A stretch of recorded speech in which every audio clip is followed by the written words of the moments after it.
প্রিয় দর্শকবৃন্দ, নিশ্চয়ই আপনারা হযরত লোকমান হাকিম আলাইহিসসালাম এর নাম শুনে থাকবেন। তিনি নবী ছিলেন না, তবুও তার নামেই আল্লাহ তাআলা কোরআনে এক সম্পূর্ণ সূরা নাজিল করেছেন, সূরা লোকমান। এটি প্রমাণ করে তার জ্ঞানের গভীরতা ও প্রজ্ঞার আলোক কতটা অনন্য ও অনন্ত ছিল। তবে অনেকেই জানেন না এই মহাপ্রজ্ঞাবান লোকমান আলাইহিসসালাম আসলে কে ছিলেন। আল্লাহ তাআলা কোরআনে তার বংশ পরিচয় সম্পর্কে কিছু বলেননি, বরং তার জ্ঞানগর্ভ উপদেশগুলোকে অমর করে রেখেছেন। তাহলে কে ছিলেন এই মহাজ্ঞানী পুরুষ, আর কি ছিল তার অমর প্রজ্ঞার রহস্য? হযরত লুকমান আলাইহিসসালাম সম্পর্কে রাসূলুল্লাহ সাল্লাল্লাহু আলাইহি ওয়াসাল্লামের একটি হাদিস আছে। আমি সত্য বলছি যে লোকমান নবী ছিলেন না, বরং তিনি এমন একজন বান্দা ছিলেন যিনি অনেক বেশি চিন্তা ভাবনা করতেন। তিনি ইয়াকিন ও ঈমানের উচ্চ স্তরে আসীন ছিলেন। তিনি আল্লাহকে ভালোবাসতেন এবং আল্লাহ তাকে ভালোবাসতেন, আর আল্লাহ তাআলা তাকে হিকমতের মতো নিয়ামত দান করেছিলেন। হযরত লোকমান আলাইহিসসালাম তাদের মধ্যে ছিলেন যারা দীর্ঘ জীবন লাভ করেছিলেন। তার বয়স সম্পর্কে 200 থেকে 560 বছর এবং 1000 থেকে 3000 বছর পর্যন্ত লেখা হয়েছে। তিনি আফ্রিকার নোবা গ্রামের বাসিন্দা ছিলেন। এই কারণে তার গায়ের রং কালো, ঠোঁট মোটা এবং পা চওড়া ছিল। তিনি দীর্ঘদিন বনি ইসরায়েলের একজন ধনী ব্যক্তি কিন বিন হিজরের গোলাম ছিলেন, কিন্তু তার হিকমতের কারণে তার মনিব তাকে আজাদ করে দিয়েছিলেন। বলা হয় যে হযরত লোকমান রহমতুল্লাহি আলাইহি তার জীবনের বেশিরভাগ সময় মধ্যপ্রাচ্য, বিশেষ করে ফিলিস্তিন ও বাইতুল মুকাদ্দাসে কাটিয়েছেন এবং তার কবর ফিলিস্তিনের একটি বন্দর ইলায় অবস্থিত। হযরত লোকমান আলাইহিসসালাম, যিনি একজন শ্যামলা আফ্রিকান এবং কুৎসিত ব্যক্তি হওয়া সত্ত্বেও হিকমতের উচ্চ মর্যাদায় আসীন হয়েছিলেন, এটি শুধুমাত্র আত্মা ও মনের সৌন্দর্য এবং অন্তরের পবিত্রতার কারণে। এক ব্যক্তি হযরত লোকমানকে জিজ্ঞাসা করেছিল যে, আপনি কি আমাদের সাথে ভেড়া বকরি চড়াতেন না? হযরত লোকমান বলেছিলেন, হ্যাঁ, এমনই ছিল আমার দিনগুলো। সে জিজ্ঞেস করেছিল, আপনি বলুন যে আপনি জ্ঞান ও হিকমত কোথা থেকে লাভ করেছেন? আপনি তো কোনো মাদ্রাসায় পড়েননি। হযরত লোকমান আলাইহিসসালাম জবাব দিলেন, আমি এই হিকমত আল্লাহর ইচ্ছা, আমানত আদায় করা, সত্য কথা বলা এবং অশ্লীলতা থেকে বিরত থাকার কারণে লাভ করেছি। হযরত লোকমান রহমতুল্লাহি আলাই তার সন্তানদের উদ্দেশ্যে দেওয়া সেই 10টি উপদেশ, যা কোরআনের 5টি আয়াতে বর্ণিত হয়েছে, এটি আকীদা, চরিত্র এবং অর্থনীতির আদবের সমষ্টি, এবং এটি কোরআনে পাকের সূরা লোকমানে বিদ্যমান। হে পুত্র, কোনো কিছুকে আল্লাহর সাথে শিরক করো না, নিশ্চয়ই শিরক বড় জুলুম। হে পুত্র, নেকি বা বদ কাজ যদি একটি সরিষার দানার সমান হয় এবং তা কোনো পাথরের ভেতরে হোক বা আসমান সমূহে হোক বা জমিনের গভীরতায় হোক, আল্লাহ অবশ্যই তা সামনে আনবেন। নিশ্চয়ই তিনি সূক্ষ্মদর্শী ও সর্বজ্ঞ। হে পুত্র, সালাত কায়েম করো, সৎ কাজের আদেশ দাও এবং অসৎ কাজ থেকে নিষেধ করো, এবং এতে যে বিপদ আসুক তাতে ধৈর্য ধরো, কারণ এটি অত্যন্ত গুরুত্বপূর্ণ কাজ। আর সাবধান, মানুষের সামনে অহংকার করে মুখ ফুলিও না, জমিনে অহংকার নিয়ে চলো না, কারণ আল্লাহ অহংকারী ও গর্বিতকে পছন্দ করেন না। আর তোমার চলাচলে মধ্যপন্থা অবলম্বন করো এবং তোমার আওয়াজ নিচু করো, কারণ সবচেয়ে নিকৃষ্ট আওয়াজ গাধার। রাসূলুল্লাহ সাল্লাল্লাহু আলাইহি ওয়াসাল্লাম থেকে বর্ণিত আছে যে একদিন হযরত লোকমান রহমতুল্লাহি আলাই দুপুরে আরামের ঘুম ঘুমাচ্ছিলেন। হঠাৎ তিনি একটি আওয়াজ শুনলেন, হে লোকমান, আপনি কি জানেন যে আল্লাহ তাআলা আপনাকে জমিনে খলিফা ও প্রতিনিধি নিযুক্ত করেছেন, যাতে আপনি মানুষের মধ্যে হকের ফয়সালা করেন? হযরত লোকমান আলাইহিসসালাম জবাবে বললেন, যদি আমার প্রতিপালক আমাকে ক্ষমতা দেন তবে আমি শান্তির পথ গ্রহণ করব এবং এত বড় পরীক্ষার জন্য প্রস্তুত হব না। কিন্তু যদি আদেশ হয় তবে আমি তা সানন্দে গ্রহণ করব, কারণ আমি জানি যে যদি আপনি আমার কাঁধে এমন দায়িত্ব দেন তবে অবশ্যই আমার সাহায্য করবেন এবং আমাকে পদস্খলন থেকে রক্ষা করবেন। ফেরেশতারা বলল, হে লোকমান, বিচারকের দায়িত্ব কেন গ্রহণ করেন না? হাকিম লোকমান বললেন, কারণ মানুষের মধ্যে বিচার করা কঠোরতম কাজ এবং সবচেয়ে গুরুত্বপূর্ণ পর্যায়গুলোর মধ্যে অন্যতম, এবং সব দিক থেকে জুলুম অত্যাচারের আওয়াজ এর দিকে ধাবিত হয়। আল্লাহ তাআলা যদি মানুষকে রক্ষা করেন তবে সে মুক্তির যোগ্য, এবং যদি সে ভুল পথে চলে যায় তবে জান্নাতের পথ থেকে বিচ্যুত হয়ে যায়। যে ব্যক্তির মাথা দুনিয়াতে নিচু এবং আখিরাতে উঁচু, সে তার চেয়ে অনেক ভালো যার মাথা দুনিয়াতে উঁচু এবং আখিরাতে নিচু। যে ব্যক্তি দুনিয়াকে আখিরাতের উপর প্রাধান্য দেয়, সে দুনিয়াও পায় না, আখিরাতও পায় না। ফেরেশতারা হযরত লুকমান আলাইহিস সালাম এর এই সুন্দর যুক্তিতে অবাক হয়ে গেল। হযরত লুকমান আলাইহিস সালাম এই কথোপকথনের পর গভীর ঘুমে আচ্ছন্ন হয়ে পড়লেন। আল্লাহ তাআলা তার অন্তরে হিকমতের নূর জ্বালিয়ে দিলেন। যখন তিনি ঘুম থেকে জেগে উঠলেন, তখন তার মুখে হিকমত জারি হলো। তিনি তার গভীর হিকমতের মাধ্যমে সমস্যা সমাধানের জন্য হযরত দাউদ আলাইহিস সালামকে সাহায্য করেছিলেন। হযরত দাউদ আলাইহিস সালাম তাকে বললেন, হে লোকমান, আপনাকে সুসংবাদ দেওয়া হলো যে আপনাকে হিকমত দান করা হয়েছে। দর্শক, এখন আমরা আপনাদের হযরত লুকমান আলাইহিস সালামের কিছু ঘটনা ও গল্প শোনাবো, যেখানে আমাদের সবার জন্য শিক্ষা ও উপদেশ রয়েছে। এক লোভী ধনী ব্যক্তি একটি ঝর্ণার কিনারায় বসে জুয়া খেলায় মগ্ন ছিল। সে নেশার ঘোরে এই শর্ত বাঁধল যে যে কেউ হেরে যাবে সে হয় ওই ঝর্ণার সব পানি পান করবে, অথবা নিজের স্ত্রী এবং নিজের ধন সম্পদ জয়ীর হাতে তুলে দেবে। হতভাগা ধনী ব্যক্তিটি জুয়ায় হেরে গেল। বিজয়ী ব্যক্তি সেই ধনী ব্যক্তির কাছে তার স্ত্রী ও ধন সম্পদ দাবি করল। সে এখন খুব বিপদে পড়েছিল। সে একদিনের সময় চাইল এবং হযরত লোকমানের কাছে গিয়ে তাকে এই বিপদ থেকে উদ্ধারের অনুরোধ জানালো। হযরত লুকমান রহমতুল্লাহি আলাইহি সেই ব্যক্তিকে বললেন, আমি তোমাকে একটি শর্তে এই বিপদ থেকে মুক্তি দেব। সেই শর্তটি হলো, আজ থেকে তুমি আর জুয়া খেলবে না। সেই ধনী ব্যক্তি হযরত লুকমান রহমতুল্লাহি আলাইহি এর শর্ত গ্রহণ করে নিলেন। হযরত লুকমান রহমতুল্লাহি আলাইহি তাকে বললেন, যখন সেই বিজয়ী ব্যক্তি তোমার কাছে এসে ঝর্ণার সমস্ত পানি পান করতে বা সমস্ত সম্পদ ও স্ত্রীকে হস্তান্তর করতে দাবি করবে, তখন তাকে এভাবে বলো, যদি তোমার উদ্দেশ্য সেই পানি হয় যা গতকাল এই নদীতে ছিল, তবে তা নিয়ে এসো যাতে আমি পান করতে পারি। আর যদি উদ্দেশ্য হয় সেই পানি যা এই মুহূর্তে বিদ্যমান, তবে তুমি ঝর্ণার মুখ বন্ধ করে দাও যাতে অবশিষ্ট পানি পান করতে পারি আমি। আর যদি তোমার উদ্দেশ্য হয় সেই পানি যা ভবিষ্যতে এই নদীতে প্রবাহিত হবে, তবে ভবিষ্যৎ এখনো আসেনি, সুতরাং ধৈর্য ধরো।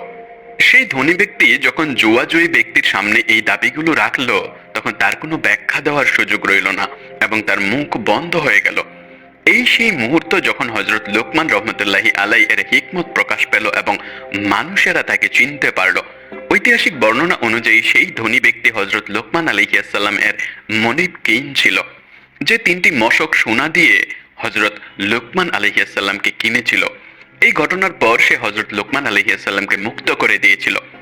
একদিন হযরত লুকমান আলাইহিস সালাম এর মনিব তাকে বললেন, একটি ভেড়া জবাই করো এবং তার সমস্ত অঙ্গের মধ্য থেকে 2টি সেরা অঙ্গ আমার জন্য রান্না করে নিয়ে এসো। হযরত লুকমান ভেড়া জবাই করলেন এবং তার জিহ্বা ও তার কলিজা বের করে নিলেন। সেগুলোকে রান্না করে তার মনিবের সামনে রাখলেন। পরের দিন আবার মনিব বললেন, ভেড়ার অঙ্গের মধ্য থেকে 2টি নিকৃষ্টতম অঙ্গ রান্না করে আমার জন্য নিয়ে এসো। হযরত লুকমান আলাইহিস সালাম আবার জিহ্বা এবং কলিজা রান্না করে মনিবের সেবায় হাজির হলেন। মনিব জিজ্ঞাসা করলো, আমি তোমাকে বলেছিলাম যে 2টি সেরা অঙ্গ রান্না করে নিয়ে এসো, তখন তুমি জিহ্বা এবং কলিজা রান্না করে এনেছিলে। আবার যখন আমি তোমার কাছে নিকৃষ্টতম অঙ্গের দাবি করলাম, তখনও তুমি জিহ্বা এবং কলিজাই নিয়ে এলে। এর কারণ কি? হযরত লুকমান আলাইহিস সালাম বললেন, যদি এই 2টি অঙ্গ পবিত্র হয় তবে তা সর্বোত্তম, আর যদি এই 2টি অপবিত্র হয় তবে তা নিকৃষ্টতম। একদিন হযরত লুকমানের মনিব পায়খানায় গেল। তার সেখানে অনেক সময় লেগে গিয়েছিল। হযরত লুকমান উচ্চস্বরে বললেন, পায়খানায় বেশি সময় বসে থাকা লিভারের ব্যথা এবং অশ্বরোগের কারণ। এছাড়াও পায়খানার দূষিত তাপ মস্তিষ্কে শোষিত হওয়ার কারণ। তাই পরিমিত পরিমাণে বসুন এবং উঠে বাইরে চলে আসুন। এরপরে অন্যদের বোঝানোর জন্য এই কথাটি পায়খানার দরজায় লিখে দিলেন। হযরত লুকমান এর মনিবের বহু বাগান ও অসংখ্য দাস ছিল। তিনি নিজেও তাদেরই একজন ছিলেন, কিন্তু তার মনিব ছিলেন বাহ্যিক সৌন্দর্যপ্রেমী মানুষ। তিনি কেবল চেহারা এবং রূপ রং দেখেই বিচার করতেন। মনিব সুন্দর চেহারার ফর্সা দাসদের বাগানে ফল সংগ্রহ ও অন্যান্য মর্যাদাপূর্ণ কাজে পাঠাতেন, কিন্তু হযরত লুকমান রহমতুল্লাহি আলাইহিকে তিনি নিম্ন ও কষ্টকর কাজে নিযুক্ত করতেন, যেমন ঝাড়ু দেওয়া, ময়লা পরিষ্কার করা ইত্যাদি। এভাবে তিনি হযরত লুকমানের প্রতি অবমাননাকর আচরণ করতেন। যদিও চরিত্র, আচার ব্যবহার ও প্রজ্ঞার দিক থেকে লোকমান রহমতুল্লাহি আলাই ছিলেন সমস্ত দাসদের মধ্যে সর্বশ্রেষ্ঠ। হযরত লোকমানের মনিবের এই ভুল আচরণ এমন পরিস্থিতির সৃষ্টি করলো যে তার গোলামরাও হযরত লোকমানকে তুচ্ছ ভাবতে লাগলো এবং তার মূল্য বুঝতো না, বরং মাঝে মাঝে তাকে কষ্ট দিত। মনিব একবার গোলামদের বাগানে ফল সংগ্রহ করার জন্য পাঠালেন। তারা বাগানে গিয়ে বিভিন্ন ধরনের ফল সংগ্রহ করলো, কিন্তু মনিবের অনুপস্থিতির সুযোগ নিয়ে তারা সমস্ত ফল খেয়ে ফেললো। যখন মনিব এলেন এবং তাজা ফল চাইলেন, তখন গোলামরা মিথ্যা কথা বলল যে সব ফল লোকমান খেয়ে ফেলেছে। মনিব যখন এই কথা শুনলেন, তখন তিনি হযরত লোকমান সম্পর্কে খারাপ ধারণা পোষণ করতে লাগলেন। হযরত লোকমান বুঝতে পারলেন যে তার মনিবের খারাপ ব্যবহার এবং অসন্তুষ্টির কারণ হলো গোলামদের এই অপবাদ। তিনি তার মনিবের কাছে গেলেন এবং তাকে এই প্রস্তাব দিলেন যে, হে আমার মনিব, আসুন এবং আমার সব গোলামের পরীক্ষা নিন, যাতে আপনি আমাদের মধ্যে ভালো ও মন্দের জ্ঞান লাভ করতে পারেন। মনিব জিজ্ঞাসা করলেন যে, আমি তোমাদের পরীক্ষা কিভাবে নেব? হযরত লোকমান বললেন, আমরা সবাইকে যথেষ্ট পরিমাণে গরম পানি দিন এবং আমাদের তা পান করতে বাধ্য করুন। এরপরে আপনি ঘোড়ায় চড়ে বসুন এবং আপনার ঘোড়া মরুভূমিতে দৌড়ান। তখন সব গোলামকে আপনার পেছনে পায়ে হেঁটে দৌড়ানোর নির্দেশ দিন। এমনটি করলে আপনি এই রহস্য জানতে পারবেন যে ফলগুলো আমি খেয়েছি নাকি তারা। মনিব একইভাবে পরীক্ষা নিলেন। হযরত লোকমান এবং অন্যান্য সমস্ত গোলামকে গরম পানি পান করতে বাধ্য করলেন। তিনি নিজে ঘোড়ায় চড়ে বসলেন এবং বললেন, আমার পেছনে দৌড়াও। তারা সবাই মনিবের পেছনে দৌড়াতে লাগলো। বেশিক্ষণ লাগলো না যে যেসব গোলাম ফল খেয়েছিল, দৌড়ানোর কারণে তাদের অবস্থা খারাপ হয়ে গেল। তারা যেসব ফল ইত্যাদি খেয়েছিল সেগুলো বমি করে দিল। মনিব বুঝতে পারলেন যে ফল লোকমান খায়নি, বরং অন্য গোলামরা খেয়েছে এবং লোকমানের উপর মিথ্যা অপবাদ দিয়েছে। সুতরাং হযরত লোকমান তার মনিবের সামনে সফল হলেন এবং অন্য গোলামদের লজ্জার সম্মুখীন হতে হলো। হযরত লোকমান আলাইহিস সালাম এক সময় অন্য এক ব্যক্তির গোলাম ছিলেন। তার আরো অনেক গোলাম ছিল, কিন্তু তার সমস্ত গোলামদের মধ্যে হযরত লোকমানকে খুব বেশি তিনি ভালোবাসতেন। এমনকি তিনি যখনই খাবার খেতে চাইতেন, প্রথমে তার খাবার হযরত লোকমান রহমতুল্লাহি আলাইহি এর কাছে আনতেন যাতে তিনি খান। একদিন কোনো ব্যক্তি হযরত লোকমান রহমতুল্লাহি আলাইহি এর মনিবের জন্য তরমুজ নিয়ে এলেন উপহার হিসেবে। মনিব হযরত লোকমানের সামনে তরমুজটি টুকরা করলেন এবং হযরত লোকমানকে তা দিলেন। হযরত লোকমান তার মনিবের কাছ থেকে তরমুজের টুকরাগুলো নিয়ে খেতে থাকলেন এবং দেখাতে লাগলেন যে তরমুজটি খুব মিষ্টি এবং তিনি খুব মজা করে খাচ্ছেন। যখন মনিব দেখলেন যে লোকমান খুব আগ্রহ এবং উৎসাহের সাথে খাচ্ছেন, তখন তিনি একটি টুকরা ছাড়া সমস্ত তরমুজ লোকমানকে দিয়ে দিলেন, যা তিনি খেয়ে নিলেন এবং একটি টুকরা নিজের জন্য রেখে দিলেন। যখন মনিব সেই অবশিষ্ট তরমুজের টুকরা মুখে দিল, তখন জানা গেল যে তরমুজটি বিষের মতো তেতো। মনিব হযরত লোকমান আলাইহিস সালামকে বললেন, আপনি এত তেতো টুকরোগুলো কিভাবে খেয়েছেন? হযরত লোকমান আলাইহিস সালাম জবাবে বললেন, আপনি বহু বছর ধরে আমাকে মিষ্টি, সুস্বাদু এবং পছন্দের খাবার খাইয়েছেন। এখন যখন একবার একটি তেতো জিনিস এসেছে, তখন কি উচিত হবে যে এটা আমি খাবো না এবং তার উপর আপত্তি করব এবং অকৃতজ্ঞ হব? বরং কৃতজ্ঞতা ও শুকরগুজারির দাবি এটাই যে আমি চুপ করে থাকব। সুতরাং আল্লাহর বান্দারা, তোমরা আল্লাহর নিয়ামত সমূহে নিমগ্ন আছো। যখনই জীবনে অল্প সময়ের জন্য কোনো তিক্ততা ও কষ্ট আসে, তখন অকৃতজ্ঞ হইও না। একবার হযরত লোকমান রহমতুল্লাহি আলাইহি তার পুত্রকে এভাবে উপদেশ দিলেন, হে আমার পুত্র, তোমার হৃদয়কে মানুষের প্রশংসা ও তাদের স্বস্তিতে জড়িয়ে রেখো না, কারণ এমন কোনো জিনিস চেষ্টা সত্ত্বেও মানুষের হাতে আসে না। পুত্র বলল যে, আমি চাই এই বিষয়ে একটি ব্যবহারিক উদাহরণ দেখতে, যাতে বিষয়টি ভালোভাবে বুঝতে পারি। হযরত লোকমান বললেন, ওঠো এবং ঘর থেকে বাইরে চলো, যাতে আমি বিষয়টি তোমাকে বোঝাতে পারি। হযরত লোকমান রহমতুল্লাহি আলাইহি এবং তার পুত্র ঘর থেকে বের হলেন। তাদের কাছে একটি গাধাও ছিল। হযরত লোকমান তার উপর আরোহণ করলেন এবং তার পুত্র তার পেছনে পায়ে হেঁটে রওনা হলো। তারা চলতে চলতে একদল লোকের কাছে গিয়ে পৌঁছালো। সেই লোকেরা যখন এই দৃশ্য দেখলো, তখন বলল, বুড়োকে দেখো, কত নিষ্ঠুর যে সে নিজে গাধার উপর আরোহণ করেছে, কিন্তু তার পুত্র পিছনে পায়ে হেঁটে আসছে। সত্যি কথা যে এটা কতই না ভুল কাজ। হযরত লোকমান তার পুত্রকে বললেন, তুমি কি তাদের কথা শুনেছো? পুত্র বলল, হ্যাঁ। হযরত লোকমান বললেন, আমি এখন হেঁটে চলবো এবং তুমি গাধার উপর আরোহণ করো। যখন লোকমান তার পায়ে হেঁটে রওনা হলেন এবং পুত্র আরোহণ করলো, চলতে চলতে তাদের দেখা হলো আরেক দলের সাথে। সেই দলটি যখন এই দৃশ্য দেখলো তখন বলল, এই বাবা ছেলে দুজন কতই না খারাপ লোক। বাবা এই দিক থেকে খারাপ যে সে তার পুত্রকে সঠিক শিক্ষা দেয়নি যে পুত্র তো আরোহণ করেছে, অথচ বুড়ো বাবা পায়ে হেঁটে চলেছে। আর পুত্র এই দিক থেকে খারাপ যে তার বাবার প্রতি দয়া হয়নি এবং তার উপর জুলুম করছে, কারণ বাবার এই হক আছে যে তার সম্মান করা হবে এবং সে গাধার উপর আরোহণ করবে। হযরত লোকমান তার পুত্রকে বললেন, তুমি কি তাদের কথা শুনেছ? পুত্র বলল, জি হ্যাঁ। হযরত লোকমান বললেন, এখন আমরা দুজনেই আরোহণ করি।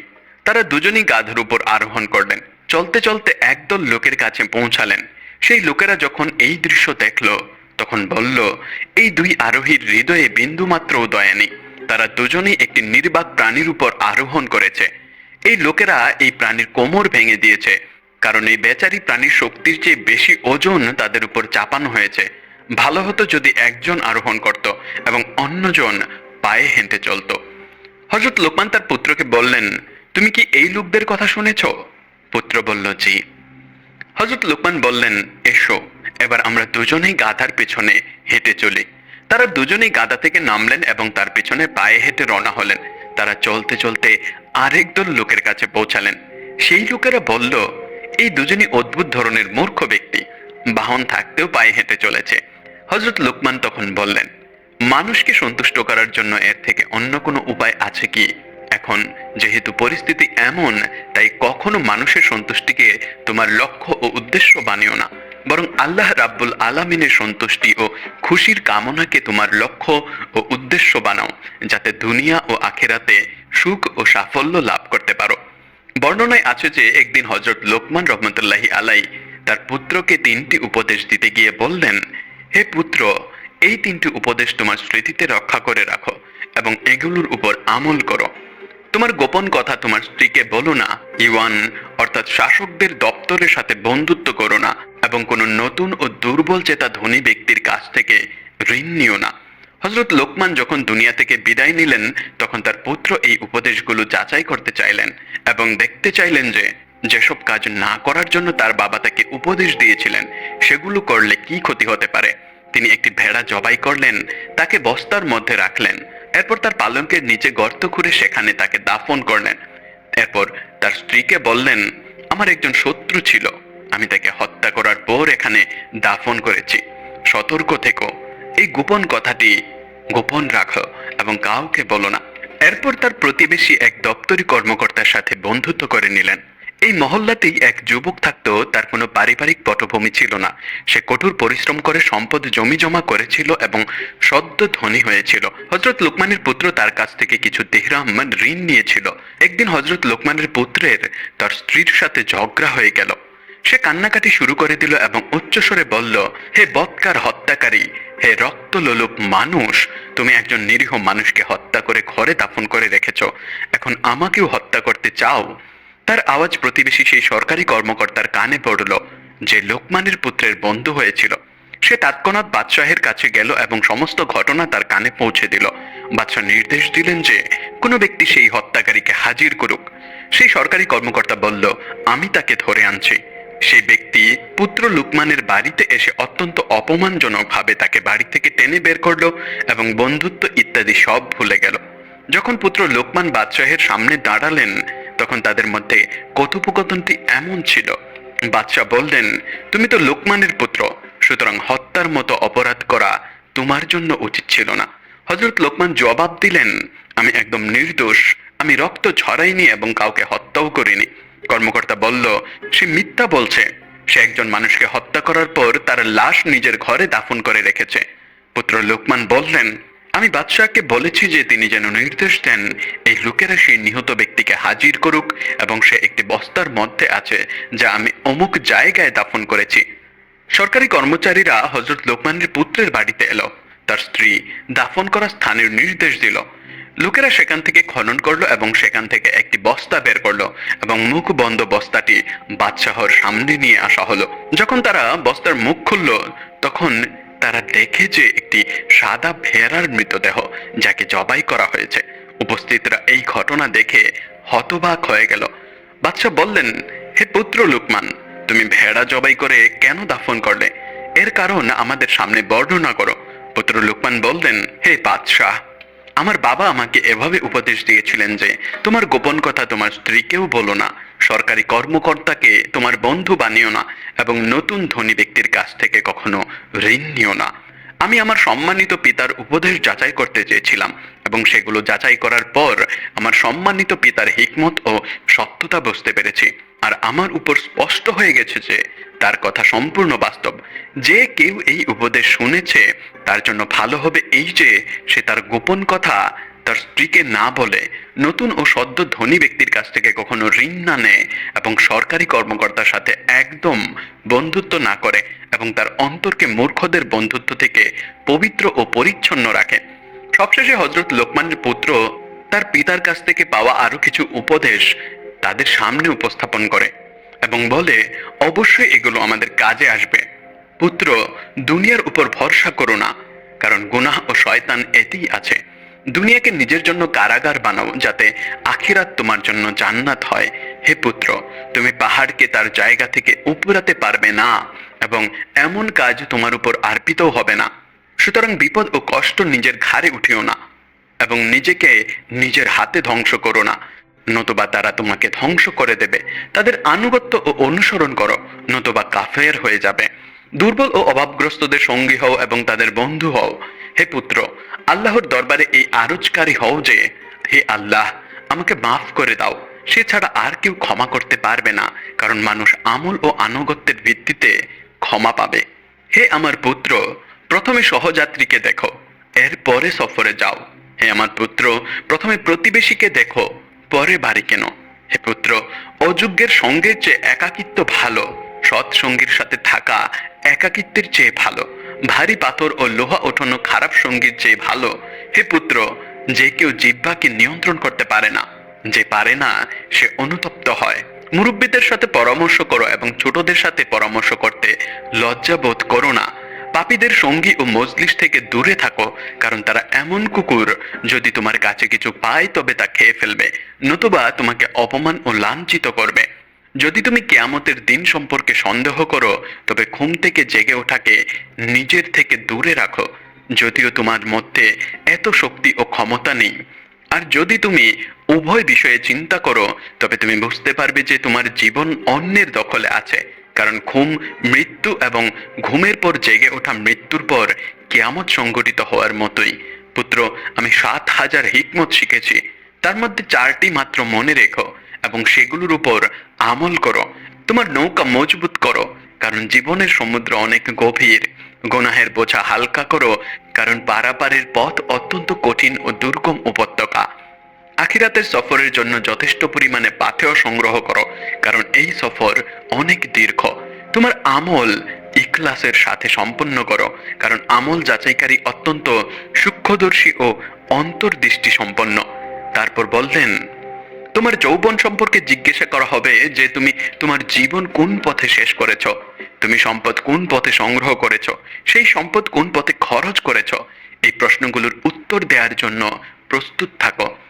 দুনিয়াতে যা কিছু তোমার হাত থেকে চলে যায় তার জন্য আফসোস করো না, কারণ দুনিয়া স্থায়ী নয় এবং বিপদ আপদ থেকেও মুক্ত নয়।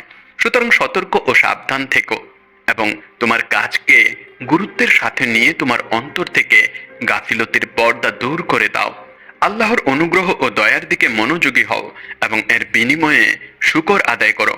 সবসময় তোমার অন্তরে তওবার নবায়ন করতে থাকো এবং মৃত্যু আসার আগে অবসর সময়কে কাজে লাগাও। এক ব্যক্তি হযরত লোকমানকে জিজ্ঞেস করলো, কোন মানুষ সবচেয়ে খারাপ মানুষ? হযরত লোকমান বললেন, সেই ব্যক্তি সবচেয়ে খারাপ যার এই বিষয়ে কোনো পরোয়া নেই যে লোকেরা তাকে বদ চরিত্রের মনে করবে। এক ব্যক্তি হযরত লোকমান রহমতুল্লাহি আলাইকে বলল, আপনি কতই না সুন্দর। হযরত লোকমান বললেন, তুমি কি আমার রূপের খুঁত বের করছো, নাকি আমার রূপের রূপকার আল্লাহর? সূরা লোকমানে আল্লাহ তাআলা হযরত হাকিম লোকমানের উপদেশ এবং প্রজ্ঞামূলক উপদেশ যা তিনি তার পুত্রকে দিয়েছিলেন তা বর্ণনা করেছেন। হযরত লোকমান তার পুত্রকে নাম ধরে ডাকেননি, বরং হে আমার পুত্র বলে ডেকেছেন, যা থেকে জানা যায় যে নাম ধরে ডাকলে ভালোবাসার যে প্রকাশ হয় না, হে আমার পুত্র বললে সেই ভালোবাসার প্রকাশ হয়। যেভাবে মা ছোটবেলায় সন্তানকে ভালোবাসায় আমার সোনা, আমার চাঁদ ইত্যাদি উপাধিতে ডাকে। একইভাবে সন্তান জ্ঞান লাভের বয়সে যখন পৌঁছায়, তখন বাবা মাই তাকে সেই একই ভালোবাসার ভঙ্গিতে কথা বললে বাবা মায়ের কথা সন্তানের হৃদয় ও মস্তিষ্কে প্রভাব ফেলে। সবচেয়ে প্রথম উপদেশ যা হযরত লোকমান তার পুত্রকে দিয়েছিলেন তা ছিল আল্লাহর একত্ববাদ সম্পর্কে, যে হে আমার পুত্র, আল্লাহর সাথে কাউকে শরীক করো না। এতে এও জানা যায় যে সন্তানকে প্রথমে দ্বীনি আকীদা ও নৈতিকতার শিক্ষা দেওয়া উচিত, যাতে বড় হয়ে এসে একজন ভালো মুসলমান হয়। কারণ তার আকীদা যখন সঠিক হবে, তখন তার আমলও ইনশাআল্লাহ সঠিক হবে। আর যদি আকীদা কোরআন ও সুন্নাহর পরিপন্থী হয়, তবে নিশ্চিত হওয়া যায় না যে সে সঠিক আমল করবে। শিশুদের মন পরিষ্কার, স্বচ্ছ এবং খালি থাকে। এতে যা কিছু গেঁথে দেওয়া হয় তা শক্তিশালী এবং স্থায়ী হয়। তাই সবার আগে শিশুকে দ্বীনি ও নৈতিক শিক্ষা দেওয়া উচিত। কোরআন ও সুন্নাহর শিক্ষা দ্বীনি বিষয়ে অভিজ্ঞ শিক্ষকদের কাছ থেকে দেওয়া উচিত। আমাদের সমাজের একটি দুঃখজনক বাস্তবতা হলো, শারীরিক কষ্ট যেমন দাঁতে ব্যথা হলে আমরা দাঁতের ডাক্তারের কাছে যাই, হার্টের সমস্যা হলে হৃদরোগ বিশেষজ্ঞের কাছে যাই, কিন্তু যখন কোরআন ও হাদিসের জ্ঞান অর্জনের প্রশ্ন আসে, তখন আমরা একজন প্রামাণিক আলিমকে বাদ দিয়ে অনালিম ব্যক্তির কাছে যাই, যার ফলে প্রায়শই বিকৃতি ঘটে। এগিয়ে এসে হযরত লোকমান তার পুত্রকে বললেন, হে আমার পুত্র, আমল একটি সরিষার দানার সমানও যদি হয়, তবে কিয়ামতের দিন আল্লাহ তাআলা তা তোমার সামনে নিয়ে আসবেন। অর্থাৎ কোনো আমল, তা ভালো হোক বা মন্দ হোক, তাকে সামান্য মনে করো না যে কিয়ামতের দিন তোমাকে তার মুখোমুখি হতে হবে। যদি নেক আমল হয়, তবে তা কিয়ামতের দিন তোমার জন্য উপকারী প্রমাণিত হবে। এমনও হতে পারে যে যাকে তুমি সামান্য মনে করছো, কিয়ামতের দিনে তা তোমার সুপারিশের কারণ হয়ে দাঁড়াবে। আর যদি সেই আমলগুলো মন্দ হয়, তবে কিয়ামতের দিন তুমি তা লুকাতে পারবে না। আল্লাহ তাআলা সেই আমলকে, যাকে তুমি সামান্য মনে করছো, তোমার সামনে প্রকাশ করে দেবেন এবং সেখানে অস্বীকার করার কোনো সুযোগ থাকবে না। হযরত লোকমানের তার সন্তানের উদ্দেশ্যে দেয়া এই উপদেশগুলো আমাদের জানায় যে আমাদের উচিত আমাদের সন্তানদের সাথে তাদের মনস্তত্ত্ব মাথায় রেখে তাদের মানসিকতার অনুমান করে কথা বলতে থাকা। হযরত আনাস রাদিয়াল্লাহু তাআলা আনহু নবী করিম সাল্লাল্লাহু আলাইহি সাল্লামের সাথে 10 বছর ছিলেন। তিনি বর্ণনা করেন যে এই 10 বছরে নবী পাক সাল্লাল্লাহু আলাইহি সাল্লাম কখনোই তাকে বকা দেননি। এক ঘটনায় হযরত আনাস রাদিয়াল্লাহু তাআলা আনহু বর্ণনা করেন, একবার নবী সাল্লাল্লাহু আলাইহি সাল্লাম আমাকে কোনো কাজের জন্য পাঠালেন। আমি শিশুদের সাথে খেলায় মগ্ন হয়ে গেলাম। এরপরও তিনি আমাকে বকা দেননি। নবী সাল্লাল্লাহু আলাইহি সাল্লামের ফরমান হলো, তোমাদের সন্তানদের সাথে নম্র ব্যবহার করো, তাদের উত্তম প্রতিপালন করো। এই হাদিস থেকেও জানা যায় যে নবী সাল্লাল্লাহু আলাইহি সাল্লাম তার উম্মতকে সন্তানদের উত্তম প্রতিপালনের নির্দেশ দিয়েছেন। আর সন্তানদের প্রতিপালন যদি ইসলামের রীতি ও নবী সাল্লাল্লাহু আলাইহি সাল্লামের পন্থায় করা হয়, তবে ইনশাআল্লাহ সন্তানদের দুনিয়া ও আখিরাতও সুন্দর হয়ে উঠবে। দর্শক, এই সমস্ত উপদেশের সারসংক্ষেপ হলো এই যে আমরা সব সময় অন্যের খেয়াল রাখব। কোনো ব্যক্তি, সে মুসলমান হোক বা কাফের, আমরা তাকে চিনি বা না চিনি, কিন্তু আমাদের পক্ষ থেকে কোনো মানুষেরই কখনো কষ্ট পৌঁছানো উচিত নয়। অথচ আমরা এই বিষয়ে শৈথিল্য করি, যদিও এই বিষয়গুলোর সম্পর্ক হাক্কুল ইবাদ বা বান্দার হকের সাথে, এবং হাক্কুল ইবাদের হক নষ্ট করলে মানুষের বড় বড় নেক আমল ধ্বংস হয়ে যাবে। সুতরাং আমাদের উচিত হাকিম লোকমান আলাইহিস সালাম এর এই মূল্যবান উপদেশগুলো মেনে চলে একটি ভালো সমাজ গঠন করা। দর্শক, এই ছিল আমাদের আজকের ভিডিও। আমরা আশা করছি যে আপনাদের এই ভিডিওটি পছন্দ হয়েছে। যদি আমাদের এই ভিডিওটি আপনাদের পছন্দ হয়ে থাকে, তবে আপনাদের কাছে অনুরোধ করছি যে আপনারা আমাদের চ্যানেলটি অবশ্যই সাবস্ক্রাইব করুন এবং সাথে থাকা বেল বাটনটিও প্রেস করুন, যাতে আমাদের আগত আরো তথ্যপূর্ণ ভিডিওগুলোর নোটিফিকেশন আপনারা সময় মতো পেতে পারেন। সাবস্ক্রাইব করার পাশাপাশি আমাদের ভিডিওটি লাইকও করুন এবং আপনার মূল্যবান মতামত কমেন্টে অবশ্যই জানান।